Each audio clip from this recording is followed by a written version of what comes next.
August 15, 1953. A man walks through the crowded bazaars of Tehran carrying a worn leather briefcase. Inside, $1 million in cash. His mission impossible. Overthrow the government of Iran in 4 days. His name cannot be spoken. Not yet.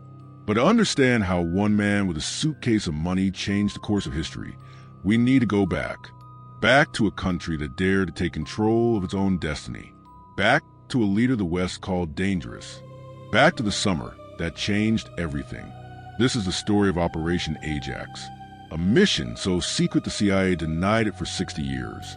An operation so successful it became the blueprint for overthrowing governments. And it all started with one simple decision. A man decided his country's oil should belong to his people. His name was Mohammad Mossadegh, Iran's democratically elected prime minister. To his people, he was a hero. To the Western world, he was a threat.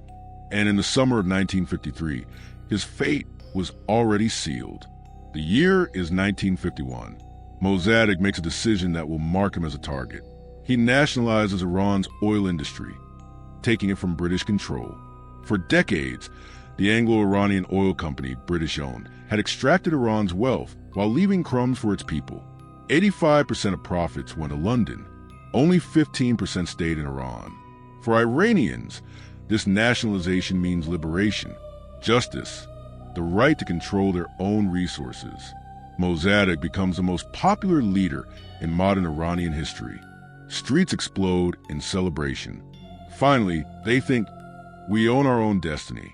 But in London, the reaction is very different. The British economy, still recovering from World War II, depends on Iranian oil. The loss is catastrophic. Prime Minister Winston Churchill is furious. This isn't just business. This is a declaration of economic war. Churchill tries sanctions.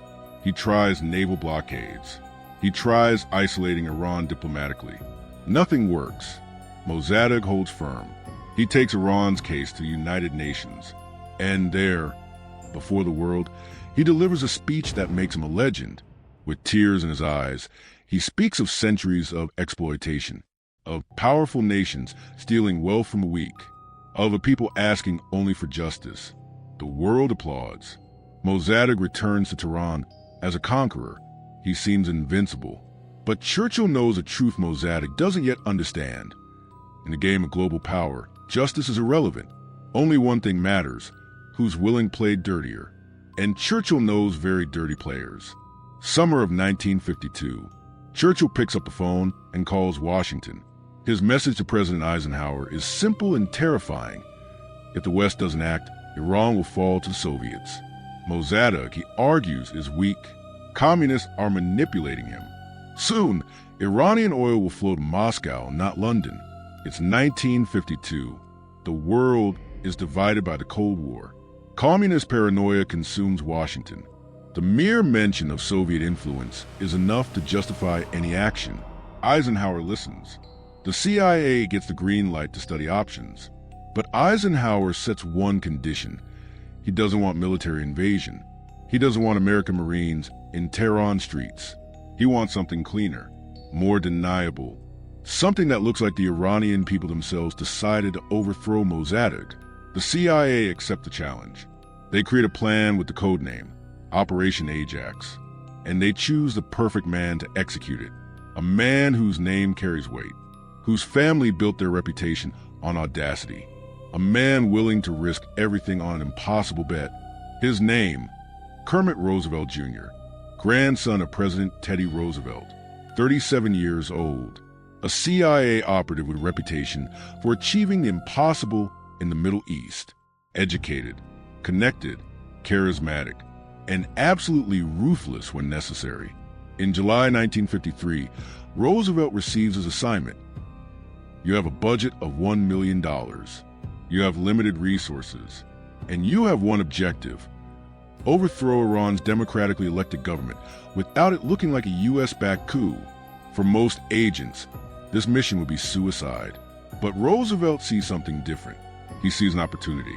He sees a chessboard where every piece can be bought. Every loyalty has a price. And $1 million can buy many pieces. Roosevelt designs a plan so audacious even his superiors doubt it. He won't invade with soldiers. He won't drop bombs. Instead, he'll turn Iran against itself using 3 weapons: money, lies, and chaos. The plan has 3 phases. Phase 1. Bribe the military. Convince generals and army commanders to switch sides. Estimated cost: $400,000. Phase 2. Create fake protests. Hire actors, thugs, and provocateurs to stage a popular uprising against Mossadegh. Estimated cost: $500,000. Phase 3. Control the narrative. Pay journalists to write fake news. Print propaganda in newspapers. Spread rumors of an imminent communist takeover. Estimated cost: $100,000. Total: $1 million. The price of a democracy. August 1953. Roosevelt ignores orders to wait for final authorization. He enters Iran alone. No military backup. No support team. Just him, his briefcase, and a network of contacts he's about to build. Roosevelt doesn't work alone. Over weeks, he builds a web of conspirators, brothers willing to betray their country for cash, newspaper editors who will print lies, and one man who will become the new face of Iran, General Fazlollah Zahedi, chosen to replace Mossadegh, a military man with ambition and flexible morals. Price: $200,000 and a promise of power.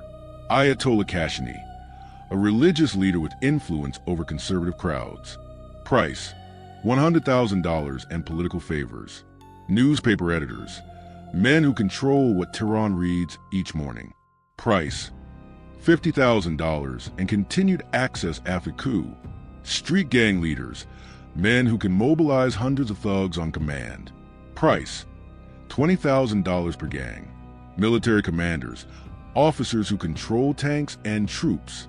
Price varies, but loyalty is surprisingly affordable. By mid-August, Roosevelt has assembled his chess pieces. Every person has been approached. Every bribe has been paid. Every promise has been made. The trap is set. Now comes the most dangerous part: springing it. The CIA wants him to wait. London wants confirmation. But Roosevelt knows something they don't.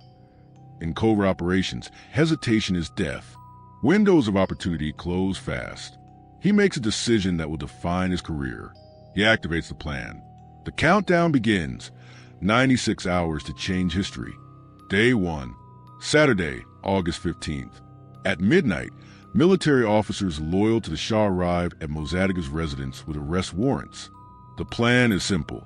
Arrest the prime minister, announce he was plotting a communist takeover, installs Zahedi as his replacement. Quick, clean, deniable. But someone has tipped off Mossadegh. He escapes through a back exit moments before soldiers break down his door. By dawn, the coup participants are arrested. Pro-Mossadegh forces control the streets. Radio broadcasts declare the coup attempt defeated.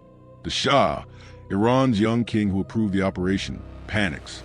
He flees Tehran on the first available flight to Baghdad, still wearing his pajamas under his clothes. In Iraq, he checks into a hotel under a fake name and waits for news. Back in Tehran, Roosevelt faces disaster. The operation has failed before truly beginning. His co-conspirators are arrested or in hiding. Mossadegh's supporters flood the streets in celebration. Victory parades march through Tehran. The prime minister gives speeches declaring the monarchy finished. Most CIA officers would retreat, contact headquarters, request extraction, accept defeat. But Kermit Roosevelt is not most officers. He has 72 hours left. The Shah has fled. His network is compromised. The military is watching. Any rational assessment says the mission is over. But Roosevelt sees something others don't. Chaos creates opportunity. And he's about to create chaos Tehran has never seen. Day 2, Sunday. While Mossadegh's supporters celebrate in the streets, Roosevelt unleashes his second weapon: propaganda. By noon, fake newspapers flood Tehran. The headlines are carefully crafted lies. Mossadegh plans mass arrests of religious leaders, communist takeover imminent, Soviet troops massing at northern border, prime minister to close all mosques. The stories are complete fabrications, but they're printed on real newspaper presses. distributed through real newspaper channels, written by real journalists on Roosevelt's payroll. This is psychological warfare before the term existed. Roosevelt understands something fundamental about human nature. Reality doesn't matter. Perception does. If enough people believe something is true, it becomes true in its effects. Radio stations, also bought, begin broadcasting similar stories. Religious leaders express concern about Mossadegh's atheist tendencies. These religious leaders are also on the payroll. Nothing is real. Everything is theater. By evening, doubt creeps through Tehran. Is Mossadegh really a secular Democrat? Or is he a communist puppet? The celebrations from yesterday feel less certain. Seeds of suspicion take root. Mossadegh remains confident. He believes truth will prevail. He believes the people know him. He doesn't yet understand he's fighting an invisible enemy, one that controls what people read, hear, and ultimately believe. Roosevelt prepares Phase 3, the most audacious phase, the one that will either succeed spectacularly or get him killed. Day 3, Monday, August 17th. Roosevelt plays his masterstroke. At 8 a.m., trucks arrive in poor neighborhoods of Tehran. Men distribute money to anyone willing to spend the day protesting. The payment, $50, more than most make in a month. The instruction, create chaos. Some are hired as pro-Mossadegh communists. They're given red flags and told to attack mosques, vandalize religious shops, and shout anti-religious slogans. They're instructed to be as offensive as possible to religious sensibilities. Others are hired as concerned citizens. They're given pro-Shah signs and told to demand order, religion, and traditional values. They're instructed to look frightened of the communists. By 10 a.m., Tehran descends into orchestrated chaos. Fake communists attack a mosque. Fake counter-protesters defend it. Cameras capture everything. Tomorrow's newspaper, CIA-controlled, will show only the mosque attack. Real citizens watch in horror and confusion. They don't know these are paid actors. They don't know this is theater. They see communists attacking their faith. They see chaos threatening their city. And they begin to believe the propaganda from yesterday. By noon, some real protesters join in, genuinely angry about the communist attacks. They don't realize they're participating in a CIA operation. The fake revolution is becoming real. Roosevelt watches from a safe house. His plan is working, but he knows the critical moment is still coming.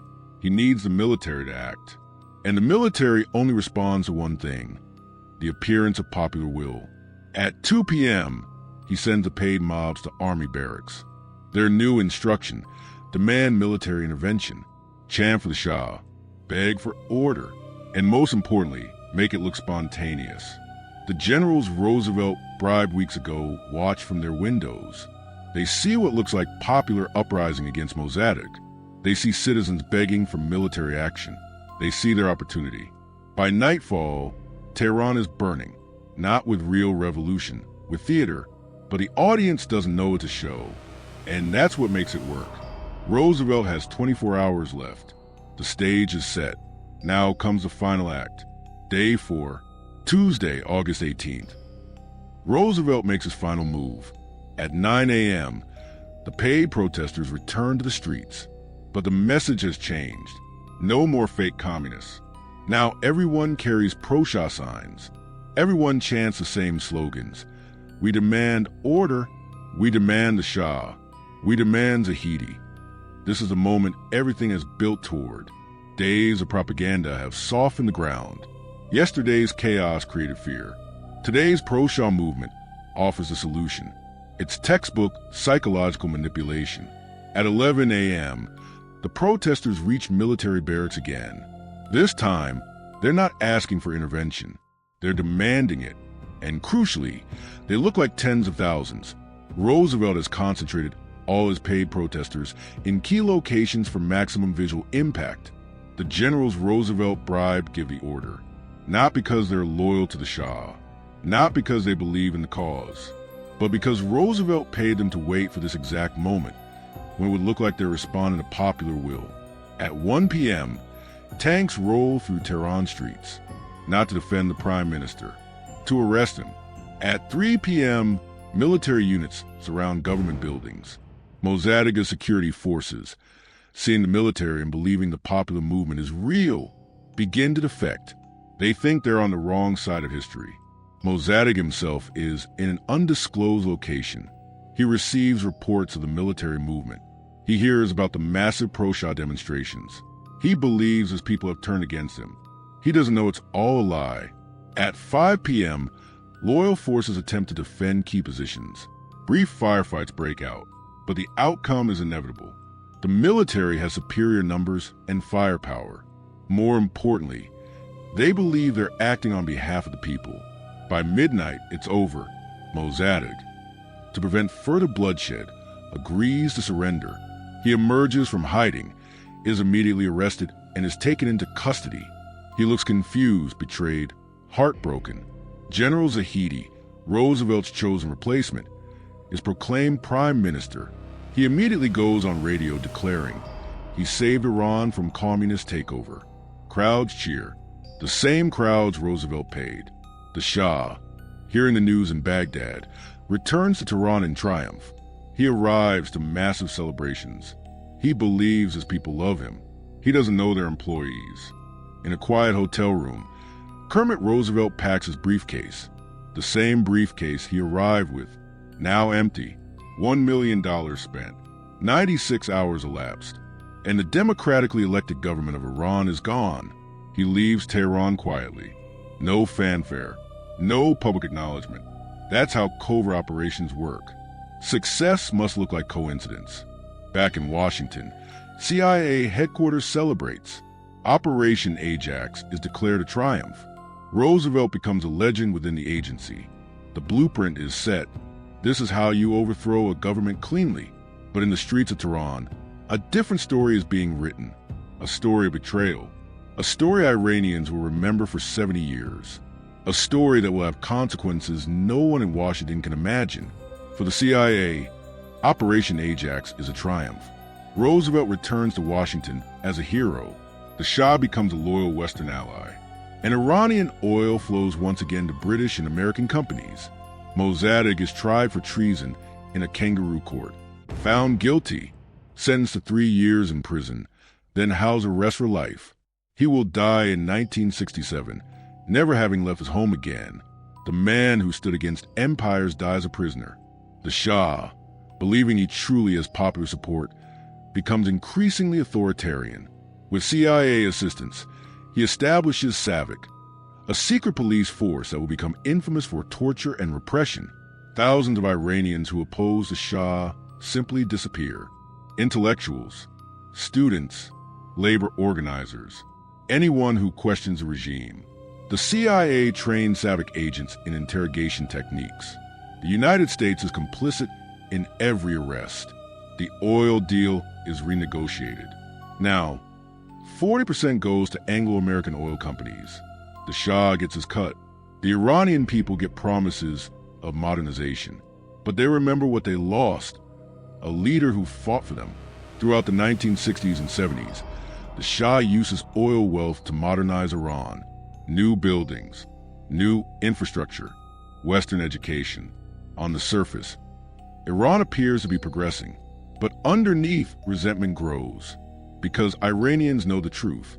Their democracy was stolen. Their leader was removed not by their choice, but by foreign powers. And that knowledge festers like a wound that never heals. But Operation Ajax didn't end in 1953. It echoed through decades. Every action has a reaction, and this reaction changed the world. By the late 1970s, the Shah's regime is unbearable. Torture is routine. Dissent is crushed. Wealth inequality is staggering. The modernization benefited the elite while the poor suffered. And always, Iranians remember 1953. The opposition movement grows. Students, religious leaders, workers, they unite around one message, and the Shah's dictatorship, end foreign control, return Iran to Iranians. And they have a leader, Ayatollah Ruhollah Khomeini, a religious figure exiled by the Shah. From Paris, he sends recorded messages that circulate throughout Iran. His message is simple: The Shah is America's puppet. 1953 proved the West will never let Iran be free. Only revolution can break the chains. In 1979, the dam breaks. The Iranian Revolution explodes. Millions flood the streets. The military refuses to shoot civilians. The Shah flees, again this time forever. And Khomeini returns to establish the Islamic Republic. The new regime is explicitly framed as revenge for 1953. State propaganda constantly references Operation Ajax. America is called the Great Satan not because of religion, but because of the coup. That wound from 1953 never healed. It infected. In November 1979, Iranian students stormed the U.S. Embassy in Tehran. They take 52 Americans hostage for 444 days. Their demand, the Shah, dying of cancer in America, must be returned for trial. Their justification, justice for 1953. America refuses. The hostage crisis humiliates the United States. It ends Jimmy Carter's presidency. It begins 40 years of Iran-U.S. enmity. All of it traces back to that summer in 1953. The consequences multiply. In 1980, Iraq invades Iran, starting an 8-year war that kills over 1 million people. The West supports Iraq, another crime Iranians won't forget. Decades of sanctions follow. Nuclear tensions.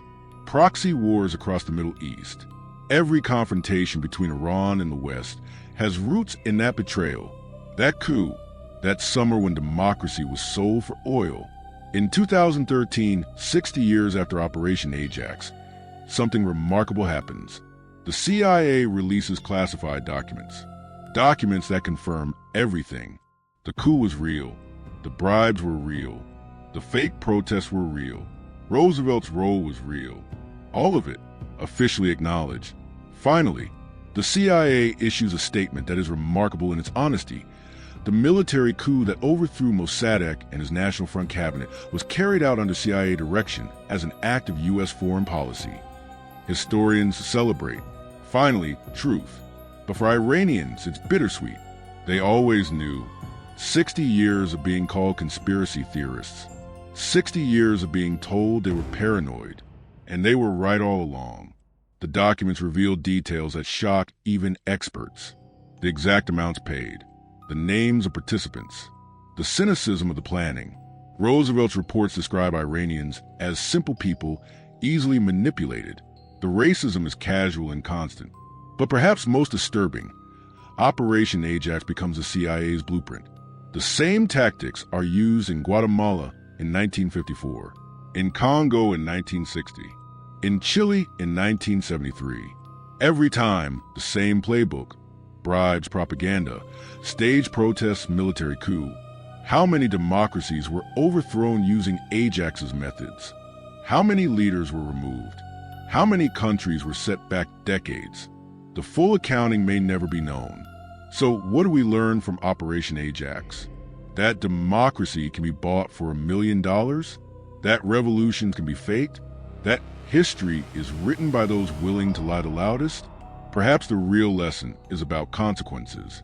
In 1953, Operation Ajax seemed like a brilliant success. Quick, clean, effective, but success measured in days ignored costs measured in decades. The oil flowed. For a while, the Shah was loyal. For a while, Iran remained Western aligned. For a while. But a while isn't forever. And when the bill came due, it was paid in revolution, hostages, war, and 70 years of enmity. Was it worth it? That's the question that haunts Operation Ajax. For British Petroleum's shareholders in 1953, absolutely. For the CIA officers who got promotions, certainly. For the millions of Iranians, Iraqis, Americans, and others who paid the price for decades, you decide. The modern Middle East, with all its conflicts, all its tensions, all its anti-Western sentiment, has many causes. But one thread runs through it all. The summer of 1953, when the West taught a generation that democracy is a lie, that sovereignty is an illusion, that might makes right. Iranians learned that lesson well. So did others watching. And the world has been living with the consequences ever since. In 1953, Kermit Roosevelt walked into Tehran with $1 million and a lie. He walked out 4 days later having rewritten history. The CIA called it success. Iran called it betrayal. And 70 years later, the Middle East is still living with the consequences. $1 million for days and a wound that never healed. This is just one of the secret operations that shaped our world. Operation Ajax was the first, but it wasn't the last. From Guatemala to Chile, from Congo to Afghanistan, the playbook created in Tehran was used again and again. If you want to uncover more classified missions, hidden conspiracies, and the truth behind history's greatest mysteries, subscribe and hit that notification bell, because the next operation begins soon. What covert operation should we investigate next? Guatemala 1954, Chile 1973, or something even more recent? Comment below and let us know.